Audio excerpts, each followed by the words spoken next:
Meditators, today I'm going to run through a beginner's guide to fundamental analysis, a tool that you can use to improve your profitability as a trader. We will cover on-chain analytics, project metrics, and financial metrics.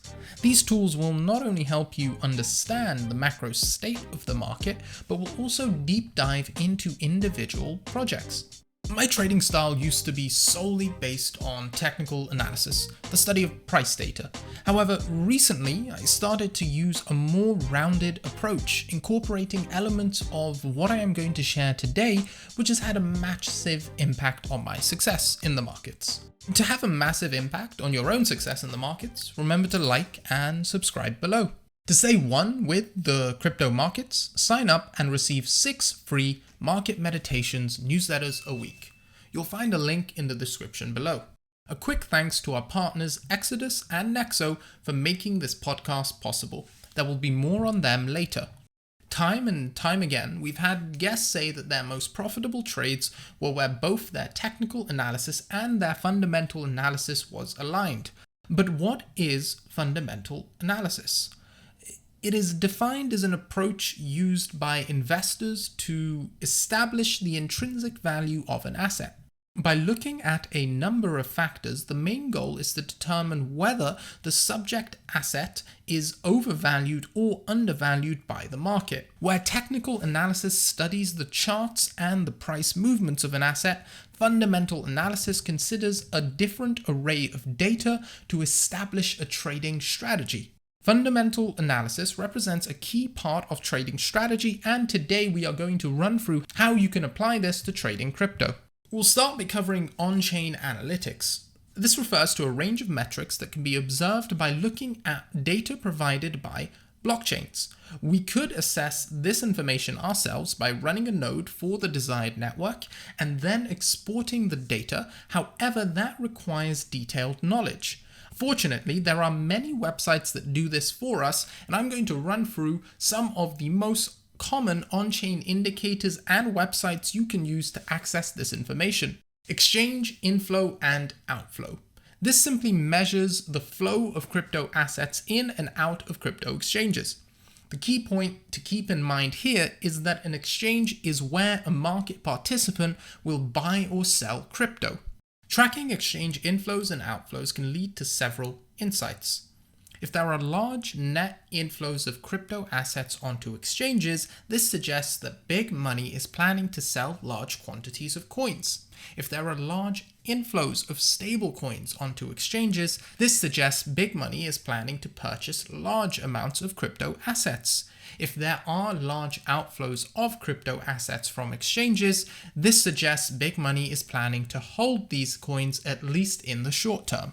This information is available on a number of platforms such as CryptoQuant or Glassnode and is usually presented as a line chart. Focus on understanding the bigger trend at play or whether there are significant anomalies.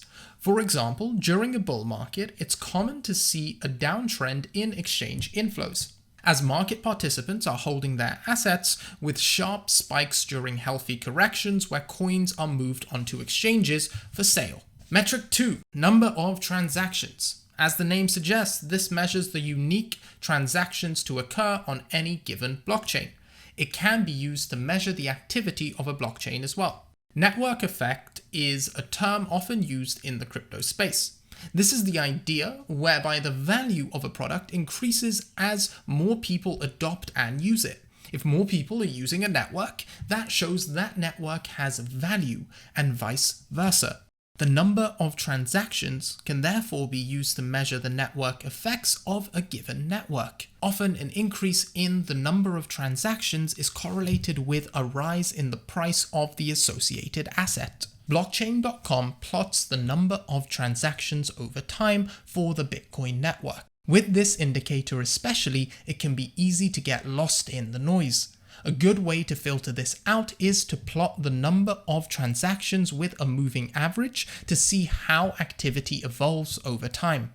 The third metric is active addresses. When you first bought your crypto, whether through a centralized exchange like FTX or a decentralized platform like Uniswap, you would have had to open up a wallet. which contains a unique address for every coin you purchase. This metric measures the number of unique addresses were active within a network, either as a sender or a receiver. By tracking this, we can gauge the level of new adoption and activity to understand how many unique users there are of a network. Similar to the number of transactions, the higher the number of active addresses, the higher the network effect is. You can check out these metrics across a number of assets at Glassnode. To note, this indicator is not helpful for day traders or scalpers, but more helpful for long-term investors that are looking for long-term adoption of an asset. The fourth metric, fees generated. Revenue in the crypto world is measured by fees generated. When more fees are generated, this signals higher network activity. Developers building on projects need to pay fees, and people sending and receiving coins on the network pay fees as well. More fees indicates higher usage of a protocol or platform. CryptoFees.info is a resource that lists the 1 and 7 day average number of fees in descending order for a variety of projects. You may note that the projects listed towards the top of this leaderboard often have performed well during this bull run. Coinmetrics is another resource that allows you to look at this data in a more detailed manner. Metric 5, hash rate. Hash rate is the measuring unit of processing power of a network. The higher the hash rate, the more secure the network is. When the hash rate increases, this indicates that more resources are being dedicated to processing transactions on the network.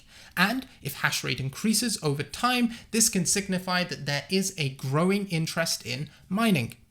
When hash rates decrease, it can mean that the profitability of processing transactions has declined due to increased overhead in the form of computing power.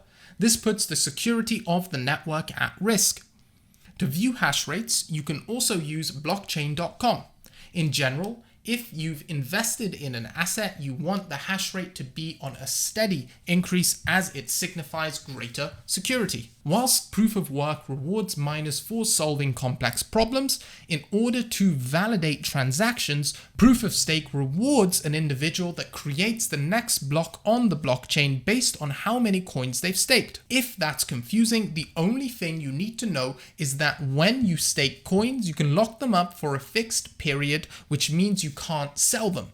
If the total value staked of a project continues to increase, this suggests that selling pressure for that coin is on the decline. Staking Rewards is a user-friendly platform to check out staking data. We will now consider project and financial metrics. An understanding of these will take your qualitative skills to the next level when assessing a specific project. The Project Whitepaper. A white paper is a technical document that gives you an overview of a cryptocurrency project. It lays out the facts about the blockchain, protocol, or distributed application that is being built, and describes how the tokens work. For any project you want to invest in, it is highly recommended that you critically evaluate the white paper, where critically evaluate means reading the document to gain an insight into predefined questions. At the very least, these questions should include: what does this project do? How does it work? Why do we need this project? If you can't answer these questions, there are likely two conclusions. The project is very advanced, so you'll need more knowledge, or the project doesn't have a clear goal, methodology, or use case. In both scenarios, you shouldn't invest in the project until further clarity is obtained. If you can answer these questions, it is sensible to cross-reference this information with online discussions of the project. What are various Twitter, Telegram, Reddit, and Discord communities saying about the project? The capability of the team. As is the case with angel investing, the success of a new project is heavily dependent on the team backing the project. The members' track records convey whether the team has the required skills to lead the project. Use the project website or details to find out who the team members are. Begin investigating the main questions. Have the members undertaken previous successful ventures? Do they have the technical or commercial expertise required to reach their projected milestones? And very importantly, have they been involved in any scams? There is no shortage of Ponzi schemes in this space, so be aware. If there is no team, you can gauge what the developer community looks like if the project has a public GitHub. This website allows you to see how many contributors there are and how much activity there is. One of the biggest problems in the crypto industry right now is that there are far too many applications and none of them are very user-friendly for beginners. That's why we've partnered with Exodus. They're a desktop and mobile wallet that allow users to own their own private keys, navigate a very easy interface where they can view their portfolio, store multiple different cryptocurrencies, as well as exchange and earn interest on those cryptocurrencies. So if you're interested in checking them out, head over to exodus.com. That's EXODUS.com. As the crypto industry continues to mature, it's natural that more and more wealth building platforms will arise. The problem with many of these, however, is that they are often so complex that it disincentivizes people from using them. This is why I've partnered with Nexo, one of the top crypto lending platforms in the world. With over 1.5 million users and 15 billion assets under management, Nexo combines the yield earning features of crypto with the familiarity and ease of centralized finance.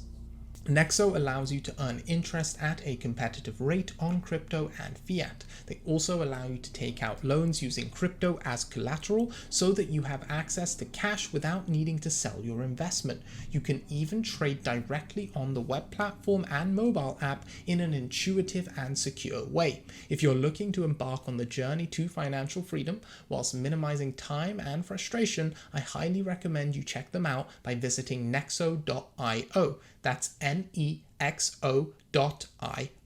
Tokenomics. Some projects create tokens. Tokens are usually created, distributed, sold, and circulated through the standard initial coin offering process.